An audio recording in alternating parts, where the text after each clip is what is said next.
ನಮಸ್ಕಾರ ಸ್ನೇಹಿತರೆ, ನಮ್ಮ ಜ್ಯೋತಿಷ್ಯ ದರ್ಶನ ಯೂಟ್ಯೂಬ್ ಚಾನೆಲ್ಗೆ ನಿಮ್ಮೆಲ್ಲರಿಗೂ ಕೂಡ ಸ್ವಾಗತ.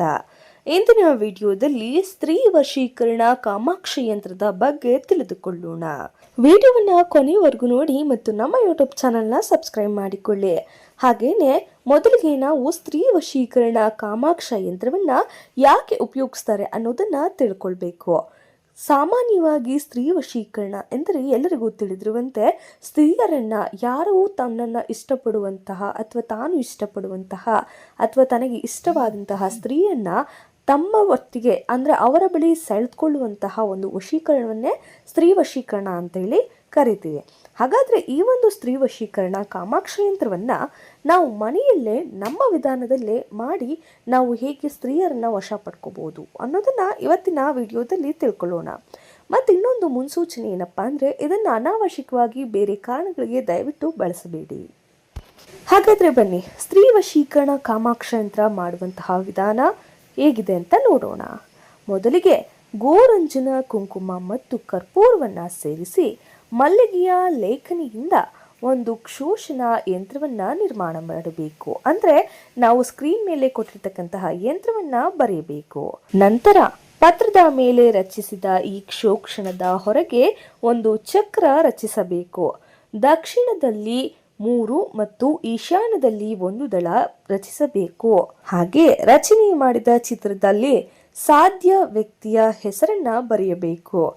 ಎಲ್ಲ ಕೋನಗಳಲ್ಲಿಯೂ ಈ ಒಂದು ಮಂತ್ರವನ್ನ ನಾವು ಸ್ಕ್ರೀನ್ ಮೇಲೆ ಕೊಟ್ಟಿರುವಂತಹ ಮಂತ್ರವನ್ನು ಕೂಡ ಬರೆಯಬೇಕು. ದೇವದತ್ತ ಎಂದು ಬರೆದಂತಹ ಜಾಗದಲ್ಲಿ ಸಾಧ್ಯ ವ್ಯಕ್ತಿಯ ಹೆಸರಿರಬೇಕು. ಈ ಯಂತ್ರವನ್ನ ಗಂಧ, ಪುಷ್ಪ, ನೈವೇದ್ಯ ಮುಂತಾದವುಗಳಿಂದ ಪೂಜಿಸಿ ಆರಾಧಿಸಬೇಕು.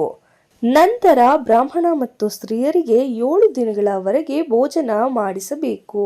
ಕಾಮಾಕ್ಷಿ ಪ್ರಿಯರ್ಥ ಎಂದು ದಕ್ಷಿಣೆ ಕೊಟ್ಟು ಸಮಾರಾಧಿಸಬೇಕು. 3 ಲೋಹದಿಂದ ಮಾಡಿದ ತಾಯಿತಲದಲ್ಲಿ ಈ ಯಂತ್ರವನ್ನು ಸೇರಿಸಿ ಬಲುಭುಜದಲ್ಲಿ ಕಟ್ಟಿಕೊಳ್ಳಬೇಕು. ಈ ಕಾಮಾಕ್ಷಿ ಯಂತ್ರವು ಸ್ತ್ರೀಯರನ್ನ ವಶಪಡಿಸಿಕೊಳ್ಳಲು ಉಪಯುಕ್ತವಾಗಿರುವುದು.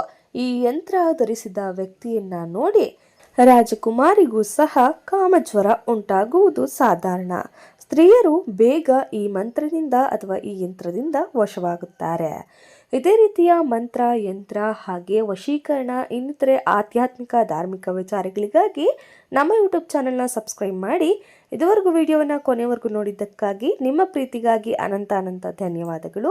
ಹಾಗೆ ನಿಮ್ಮ ಜೀವನದಲ್ಲಿ ಯಾವುದೇ ರೀತಿಯಾದಂತಹ ಆತೆ ಸೊಸೆ ಕಲಹ, ಮಂತ್ರ, ಯಂತ್ರ, ವಶೀಕರಣ, ಗಂಡ ಹೆಂಡತಿ ಜಗಳ ಅಥವಾ ನಿಮ್ಮ ಮನಸ್ಸಿನಲ್ಲಿ ಏನೋ ಸಂತಾಪ, ನಿಮ್ಮ ಯಾವುದೇ ಸಮಸ್ಯೆಗಳಿದ್ದರೂ ಕೂಡ ಸ್ಕ್ರೀನ್ ಮೇಲೆ ಕೊಟ್ಟಿರುವಂತಹ ವಾಟ್ಸಪ್ ನಂಬರ್ಗೆ ಹಿಂದೆ ವಾಟ್ಸಪ್ ಮಾಡಿ. ಇದರಿಂದ ನಿಮ್ಮ ಸಮಸ್ಯೆಗಳು ಬಹುಬೇಗನೆ ಪರಿಹಾರವಾಗುತ್ತವೆ. ಹಾಗೇನೆ ಮುಂದಿನ ವಿಡಿಯೋದಲ್ಲಿ ಮತ್ತೆ ಭೇಟಿಯಾಗೋಣ. ನಮಸ್ಕಾರ.